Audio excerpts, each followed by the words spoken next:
Halo teman-teman, kita akan masuk ke bab 3 yang berjudul Pikirkan Hal-hal Kecil. Teknik pahat pikiran yang mudah yaitu dengan menggunakan pemikiran-pemikiran sederhana untuk membantu Anda mengembangkan keterampilan sosial, mental, bahkan fisik yang baru, hanya dengan membayangkan diri Anda melakukannya. Kita sering diberitahu bahwa cara terbaik untuk melakukan perubahan adalah dengan melangkah lebih dulu.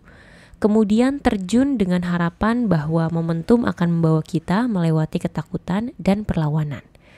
Dalam kebugaran secara fisik, gagasan ini mengambil bentuk nasihat populer yang sering kita dengar dengan "just do it". Dalam berkencan, berjejaring, dan memberikan presentasi, kita diberitahu untuk berpura-puralah sampai Anda berhasil. Fake it till you make it. Tapi bayangkan seseorang yang pemalu mencoba untuk fake it. Dengan menghadiri pesta koktail sendirian, memberikan cium jauh kepada orang asing, dan berpura-pura merasa percaya diri dan menawan.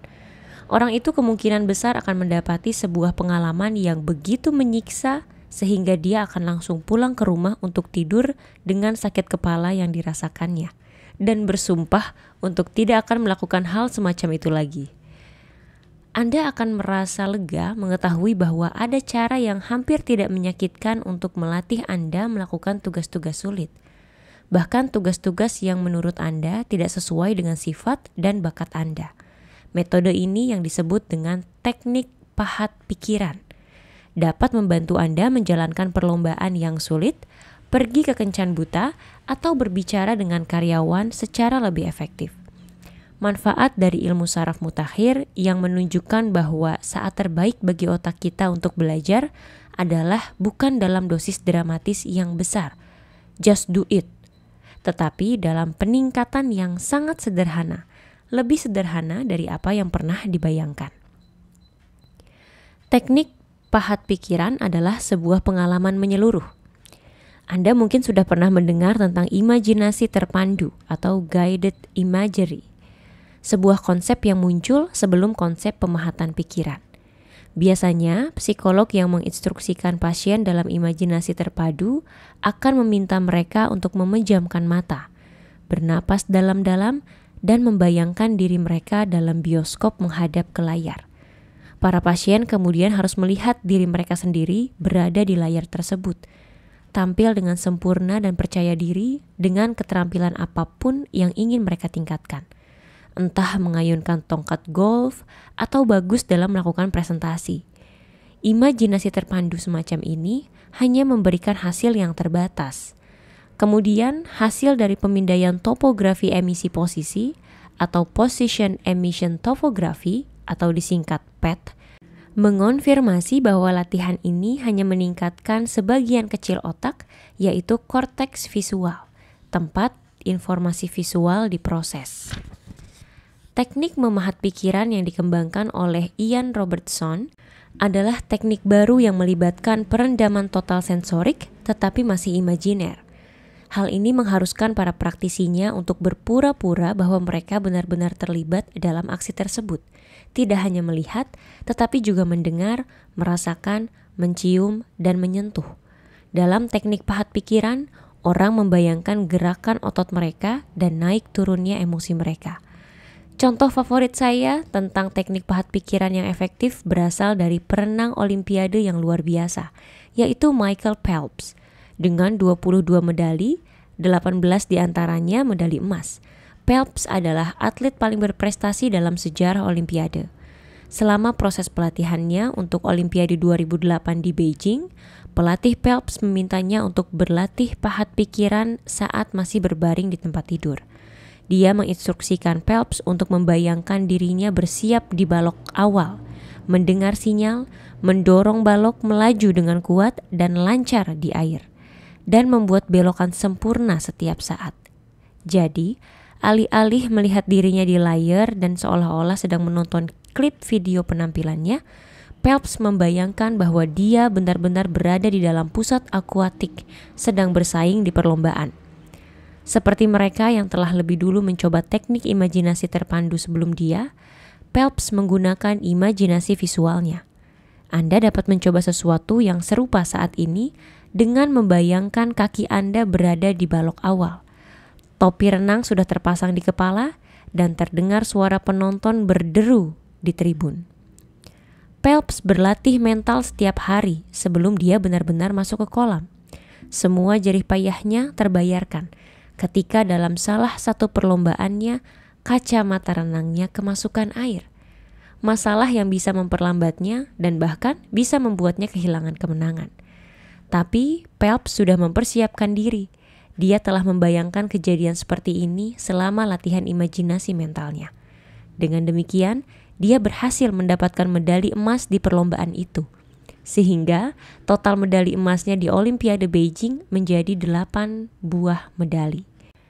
Ian Robertson, salah satu pakar rehabilitasi otak terkemuka di dunia, berteori dalam bukunya yang berjudul Mind Sculpture, bahwa selama menggunakan teknik pahat pikiran, otak tidak memahami bahwa yang dilakukannya hanyalah aktivitas yang dibayangkan.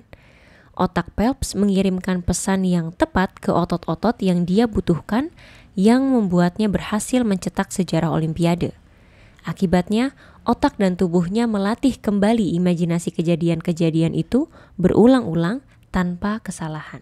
Dalam beberapa menit setelah berlatih tugas secara mental, menggunakan semua indera Anda, kimia otak mulai berubah, menghubungkan kembali sel-selnya dan koneksi antar sel-sel untuk menciptakan keterampilan motorik atau verbal yang kompleks. Dengan latihan yang cukup, pola-pola baru dapat dikuasai. Penelitian mendukung gagasan ini. Dalam sebuah penelitian, orang yang berlatih piano menggunakan 5 jari selama 2 jam sehari menunjukkan peningkatan aktivitas otak yang serupa dengan mereka yang melakukan latihan hanya dalam imajinasi mereka, tanpa pernah menyentuh tuts piano. Dengan cara ini, Anda dapat mendekati tugas yang sulit dengan latihan mental murni, menghindari ketakutan tidak produktif yang muncul dengan strategi melangkah dahulu. Anda dapat melatih otak Anda sedikit demi sedikit untuk mengembangkan seperangkat keterampilan baru yang dibutuhkan untuk benar-benar terlibat dalam tugas ini. Teknik pahat pikiran untuk kita semua. Banyak atlet profesional termasuk Michael Jordan dan Jack Nicklaus telah menggunakan imajinasi semacam ini untuk meningkatkan keterampilan mereka. Tetapi orang-orang ini sudah menguasai permainan mereka ketika mereka menggunakan teknik pahat pikiran. Bagaimana dengan kita yang membutuhkan bantuan dengan tugas-tugas yang kita anggap menakutkan, seperti mengobrol dengan prospek kencan yang menarik atau mempertahankan diet? Strategi sederhana Kaizen ini sebenarnya cocok untuk siapa saja yang sedang berjuang dan berusaha untuk mencapai tujuan yang berada jauh dari jangkauan. Karena strategi ini adalah langkah yang aman dan nyaman untuk dilakukan sehingga memungkinkan Anda untuk berjalan melewati hambatan mental apapun yang telah menahan Anda. Pahat pikiran sangat efektif dalam menetralisir rasa takut, bahkan berhasil diterapkan pada korban gempa atau korban kecelakaan yang menderita dari kenangan menyakitkan. Mereka membayangkan diri berada di dalam kenangan kejadian itu, tetapi mereka membayangkan resolusi positif. Hal yang sama berlaku untuk orang-orang dengan mimpi buruk yang berulang. Saya meminta mereka untuk menghidupkan kembali mimpi itu, tetapi dengan akhir yang bahagia. Puluhan klien saya telah menggunakan teknik ini dan masing-masing dari mimpi buruk atau kenangan menyakitkan itu telah lenyap dalam hitungan hari. Anda juga bisa mendapatkan inspirasi dari seorang wanita yang saya temui setelah memberikan kuliah tentang Kaizen. Ketika dia mendekati saya, dia hampir menangis. Dia menderita narkolepsi, sebuah gangguan di mana tubuh merespons rasa stres dengan tertidur. Sudah tersedia obat yang efektif untuk masalah yang dihadapinya. Tetapi wanita ini tetap tidak dapat meminum pil yang telah diberikan kepadanya. Dia menjelaskan kepada saya bahwa saat remaja, dia minum pil yang tidak terkait dengan kondisinya saat ini dan menderita efek samping yang mengerikan dan hampir mengancam jiwa. Dan sejak saat itu, dia tidak bisa menelan pil. Ketika dia memikirkan tentang pil, otaknya menjalankan satu skenario yang diketahuinya. serangkaian reaksi kekerasan. Saya menyarankan agar dia memberikan otaknya sebuah alternatif pada skenario ini, dengan membayangkan bahwa dia berhasil meminum obatnya dan menikmati efek positifnya. Gambaran ini saja sudah cukup untuk menenangkan rasa takutnya. Dan setelah satu sesi terapi pahat pikiran, dia sudah bisa menelan pilnya. Pahat pikiran tidak selalu bekerja dengan begitu cepat, tetapi cukup andal dan serbaguna. Saya telah melihat orang menggunakan pahat pikiran sebagai cara untuk 1. Mengatasi ketakutan mereka akan prosedur medis. 2. Merespons situasi yang penuh emosi dengan tenang, alih-alih dengan amarah yang meledak-ledak. 3. Belajar untuk mengontrol porsi. 4.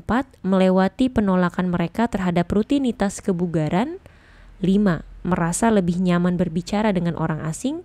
Dan 6. Menjadi pembicara publik yang luwes. Michael, seorang supervisor di sebuah perusahaan besar, memiliki pengalaman mendalam dengan pahat pikiran yang dapat menjadi inspirasi bagi kita semua. Berikut kisahnya. Departemen HR di perusahaan Michael datang kepada saya dengan permintaan yang tidak biasa. Mereka ingin agar saya meyakinkan Michael untuk melakukan evaluasi tahunan terhadap karyawannya. Michael telah menghindari untuk melakukan evaluasi ini begitu lama, sehingga dia berada dalam posisi melanggar kebijakan perusahaan. Tetapi meskipun ada tekanan terus-menerus dari atasan dan ketidakpuasan dari bawahan, dia tetap saja menunda tugas itu. Semangat di departemennya merosot, dan karyawan berbakat menyatakan minatnya untuk pindah ke departemen lain di perusahaan. Michael orang kreatif yang terlalu berharga dan perusahaan tidak mau kehilangan dirinya. Namun, keterampilan manajemennya perlu ditingkatkan dengan cepat. Michael telah diberitahu bahwa bekerja sama dengan saran yang saya berikan adalah hal yang wajib. Tetapi Michael bersikeras kepada saya bahwa dia terlalu sibuk untuk melakukan evaluasi itu atau terlalu sibuk untuk mencurahkan waktu untuk memberitahu saya tentang keberatannya terhadap evaluasi itu. Posisi Michael dapat dibenarkan, jadwalnya memang sangat padat, tetapi tidak sepenuhnya akurat. Saya mencurigai bahwa jika dia menikmati proses evaluasi itu, dia akan meluangkan waktu untuk melakukannya. Tetapi Michael orang yang tidak terlalu komunikatif. Dia mendapati bahwa konfrontasi dengan karyawan bermasalah adalah hal yang tidak menyenangkan, dan dia tidak bisa melihat alasan untuk membuang-buang waktu mengevaluasi karyawan yang pekerjaannya sudah sangat baik. Dirinya penuh dengan pemikiran yang mengatakan bahwa tidak ada yang pantas dipuji hanya karena mereka melakukan pekerjaan dengan benar. Karena memang sudah begitu seharusnya. Sehingga evaluasi itu tetap berada di bagian bawah daftar tugas yang harus dikerjakannya. Saya harus menemukan cara untuk membantu Michael mengubah sikapnya terhadap konfrontasi dan diskusi, dan saya harus melakukannya dengan cara yang dapat diterima oleh orang yang terlalu berkomitmen secara kronis ini. Saya membuat kesepakatan dengannya. Tujuan saya adalah membawa Anda ke titik di mana Anda menikmati evaluasi tahunan, kata saya. Saya rasa saya bisa melakukan ini jika Anda memberi saya waktu 30 detik sehari selama 3 bulan ke depan. Jika tidak berhasil, maka Anda dapat memberitahu Departemen HR bahwa Anda telah mengikuti semua saran saya dan memenuhi kewajiban Anda. Permintaan saya sangat sederhana sehingga tidak mungkin bagi Michael untuk menolak. Untuk bulan pertama, Michael harus menghabiskan 30 detik setiap hari untuk melakukan pahat pikiran. Saya memintanya untuk membayangkan memberi seseorang dari departemennya pujian yang spesifik dan terperinci dengan nada suara yang antusias, seolah-olah tidak ada masalah sama sekali dengan pekerjaan orang ini. Dia harus membayangkan bagaimana dia akan berdiri di depan orang itu, bagaimana rasanya mendekati orang itu dengan sikap santai dan terbuka, bagaimana suaranya akan terdengar, dan seperti apa suara atau bau di sekitarnya. Saya ingin Michael memulai dengan pujian karena beberapa alasan. Seperti kebanyakan orang, Michael merasa jauh lebih mudah untuk memberikan pujian dibandingkan kritik. Tetapi saya juga tahu kemungkinan dia membiarkan masalah di departemennya berlangsung begitu lama adalah bahwa Michael melihat karyawannya hanya sebagai kumpulan masalah. Dan dari perspektif lain, penelitian psikologis dengan jelas menunjukkan bahwa orang yang merasa kurang dihargai cenderung memberi kritik dan mengabaikan nasihat yang diberikan. Dengan mempraktikkan seni pahat untuk memberikan pujian, Michael tidak hanya belajar untuk merasa nyaman melakukan sesuatu yang terasa tidak wajar baginya, tetapi dia juga mengembangkan keterampilan yang akan meningkatkan kepuasan dan produktivitas karyawannya. Saya bertanya kepada Michael, apakah dia keberatan untuk memperluas latihan ini kepada keluarganya? Saya curiga bahwa kebisuannya ini meluas ke kehidupan rumah tangganya dan bahwa orang-orang yang dicintainya akan menghargai sedikit kaizen yang dikirimkan kepada mereka. Saya memintanya untuk meluangkan sebagian dari periode 30 detiknya dengan membayangkan memberikan pujian khusus kepada istrinya atau salah satu dari ketiga anaknya. Bulan berikutnya, saya bertanya kepada Michael apakah dia bisa terus membayangkan satu pujian tetapi juga menambahkan satu komentar kritis. Dia harus membayangkan dirinya dengan seorang karyawan tertentu, merasakan otot-otot wajahnya sendiri bergerak dan postur tubuhnya tetap terbuka saat dia menyampaikan pesan-pesan ini dengan nada suara yang ramah. Saya juga memintanya untuk benar-benar memberikan satu pujian langsung dengan lantang kepada seseorang di rumah setiap hari. 2 minggu memasuki bulan kedua, telepon saya berdering. Istri dan anak-anak saya bertanya, apa yang terjadi dengan saya? Michael berkata, jelas terdengar senang dengan dirinya sendiri. Keluarganya telah membalas pujiannya dengan cinta dan kehangatan yang sedemikian rupa sehingga teknik pahat pikiran dan kaizen sekarang memiliki kredibilitas yang nyata dengannya. Sekarang, saran saya kepadanya, bagaimana kalau Anda menelpon saya 1 kali sehari dan meninggalkan 1 pujian dan 1 kritik Anda untuk seorang karyawan di pesan suara saya? Dengan begitu, dia bisa melatih nada suaranya, dan saya akan membalas telepon dengan umpan balik tentang kekhususan komentarnya dan apakah nadanya telah mencapai tingkat netralitas yang dicarinya atau tidak. Pahat pikiran, ditambah langkah-langkah sederhana dan aktif yang mungkin dilakukan oleh latihan mentalnya, mengajarkan Michael serangkaian keterampilan baru. Hal itu juga memberinya rasa kemudahan dan manfaat dari penerapannya. Pada akhir 3 bulan kebersamaan kami, dia melakukan evaluasi yang terlambat tanpa diminta dan mendapati dirinya berhenti di lorong untuk memberikan feedback langsung selama 15 atau 20 detik. Selama beberapa tahun, saya menerima kartu liburan tahunan dari Michael. Kehidupannya berjalan dengan baik. Itulah yang selalu dikatakannya di kartu itu. Dan semangat di departemennya pun meningkat. Teknik kaizen, cara menggunakan pahat pikiran. Apapun tujuan Anda, pahat pikiran adalah cara hebat untuk memudahkan program kaizen Anda untuk perubahan. Dengan gaya kaizen, saya akan menguraikan pahat pikiran menjadi beberapa langkah sederhana. 1. Pisahkan tugas yang Anda takuti atau yang membuat Anda tidak nyaman. Cobalah untuk memberi diri Anda waktu setidaknya 1 bulan sebelum Anda benar-benar harus melakukan aktivitas ini. 2. Putuskan berapa detik yang ingin Anda curahkan untuk melakukan pahat pikiran untuk tugas ini setiap hari. Pastikan Anda membaginya dengan hitungan detik, bukan menit atau jam. Komitmen waktu harus sangat rendah sehingga Anda dapat dengan mudah memenuhi persyaratannya setiap hari. Pengulangan itu penting. Apapun yang Anda lakukan berulang kali, bahkan jika hanya beberapa detik pada suatu waktu, otak akan memutuskan bahwa itu adalah hal penting dan sel-sel mulai berkomitmen pada perilaku baru itu. 3. Ketika Anda sudah siap untuk melakukan pahat pikiran, duduk atau berbaringlah di tempat yang tenang dan nyaman, kemudian pejamkan mata Anda. 4. Bayangkan Anda sedang berada di situasi yang sulit atau tidak nyaman dan melihat sekeliling Anda melalui mata Anda sendiri. Apa yang Anda lihat? Situasinya seperti apa? Siapa yang ada di sana? Seperti apa rupa mereka? Lihat ekspresi wajah mereka, pakaian yang mereka kenakan, dan postur tubuh mereka. 5. Sekarang perluas imajinasi Anda ke seluruh indera Anda. Apa saja suara, bau, rasa, dan tekstur yang Anda rasakan di sekitar Anda. 6.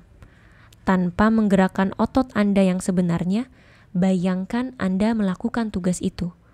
Apa kata-kata yang Anda gunakan? Seperti apa suara Anda, dan bagaimana suara itu bergema di seluruh tubuh Anda? Apa gerakan fisik Anda? 7. Bayangkan respons positif terhadap aktivitas Anda. Jika Anda ingin berbicara di depan umum, misalnya, bayangkan penonton mencondongkan tubuh ke depan kursi mereka, terlihat responsif dan tertarik. Dengarkan coretan pensil di atas kertas saat beberapa orang yang sangat antusias mencatat. 8. Ketika waktu yang Anda luangkan untuk memahat pikiran telah menjadi kebiasaan dan bahkan menyenangkan, Anda mungkin mendapati bahwa secara otomatis Anda antusias untuk melakukan aktivitas yang sebelumnya Anda rasa sulit. Tetapi jika Anda tidak siap untuk hal ini, tidak apa-apa. Jangan pernah memaksakan proses Kaizen. Kaizen akan berhasil hanya jika Anda membiarkan perubahan terjadi dengan cara yang nyaman dan mudah. Alih-alih Anda dapat memilih untuk menambah waktu yang Anda luangkan untuk melakukan pahat pikiran, tetapi sekali lagi, Anda harus meningkatkannya secara perlahan. Mungkin hanya 30 detik. Anda hanya boleh memperpanjang jangka waktu dan kecepatannya ketika tahapan pahat pikiran sebelumnya sudah menjadi hal yang mudah bagi Anda. Jika Anda mulai mencari-cari alasan untuk tidak berlatih pahat pikiran, atau jika Anda lupa melakukannya, maka Anda perlu mengurangi jumlah waktunya. 9. Setelah Anda merasa nyaman menggunakan pahat pikiran untuk tugas ini, mungkin membutuhkan waktu berhari-hari atau berminggu-minggu atau bahkan lebih lama. Bayangkan skenario terburuk dan bagaimana Anda akan meresponsnya secara efektif. Seorang pembicara publik mungkin merasa gugup. Keringat mengalir di wajahnya saat dia melihat para hadirin tampak bosan dan mendengar mereka sibuk berbicara sendiri. Dia kemudian akan membayangkan bagaimana cara dia akan berbicara, gerakan tubuh, dan perasaannya di situasi seperti itu. Dan yang terakhir, ke-10, ketika Anda merasa siap untuk melakukan tugas yang sebenarnya, cobalah beberapa langkah sederhana sebagai permulaan.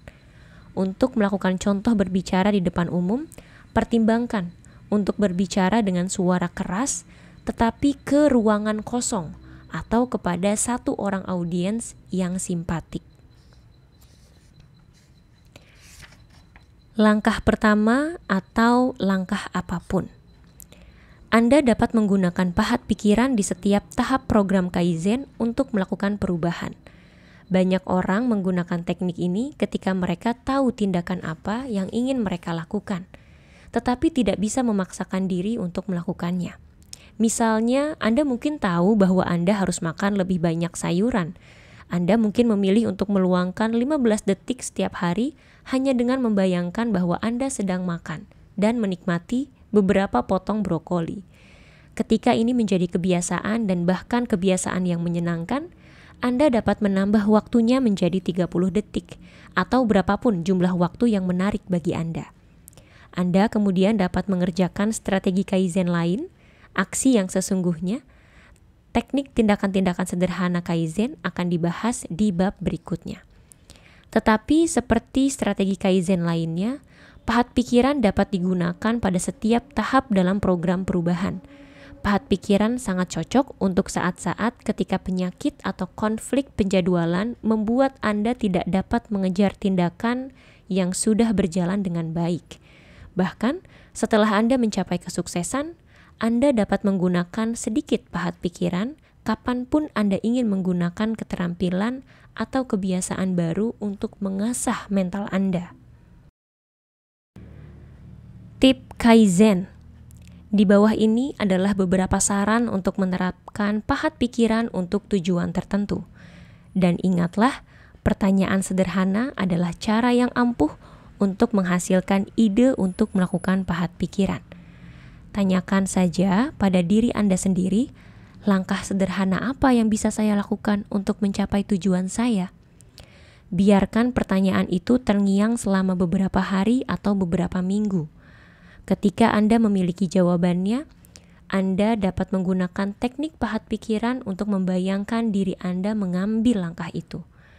Jika Anda ingin belajar untuk mengontrol porsi, bayangkan diri Anda berada di meja. Lihat piring di depan Anda dengan sisa makanan di atasnya. Seperti apa tampilan makanannya, bagaimana aroma dan rasanya. Sekarang, bayangkan Anda meletakkan peralatan makan, meskipun masih ada beberapa sisa makanan di atas piring Anda. Bagaimana suara peralatan makan itu terdengar saat Anda menaruhnya di atas piring? Ambil serbet dari pangkuan Anda dan perhatikan teksturnya.